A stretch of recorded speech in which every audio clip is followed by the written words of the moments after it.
Өңіріміздің автоклубтарының басын қосып жатқан жоба бұған дейін Шымкентте болмаған. Тұңғыш рет өткізілгелі тұрған қайырымдылық шараның мақсаты көмекке мұқтаж аналарға қол ұшын беру. Ұйымдастырушылар қатысушыларды қаладағы сауда орталығының алдына жинады.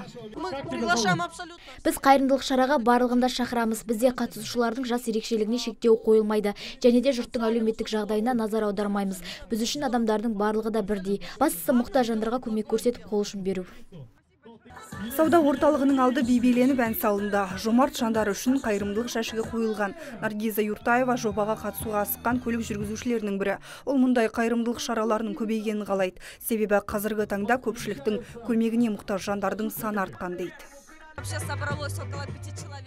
Мұндай жобаға бұрын соңды қатыспаған болатынмын. Қазір бар жоғы 5 адам жиналдық. Мақсатымыз шынымен де көмекке мұқтаж отбасыларына қол ұшын бергіміз келеді. Себебі адамдар өз мәселелерімен ғана жүріп, өзгелердің ауыртпашылығын бөлісе алмай кетті. Қазіргі таңда жағдайы төмен отбасылардың тізімін жасап қойдық. Ендігісі көмек беретін жандарды жинау. Автошабандоздарды қайырымдылыққа үндеген көлік тұрағы жобасы 8 наурызда үлкен деңгейде аталып өтеді. Көлік шеруін жасауға дайын жүргізушілер көп балалы және жалғыз басты аналарды арнайы құттықтап қайтпақ. Мақсат нәзік жандылардың көңілін аулау. Назерке Кубасова, Мурат Адинаев, ТВК телеарнасы.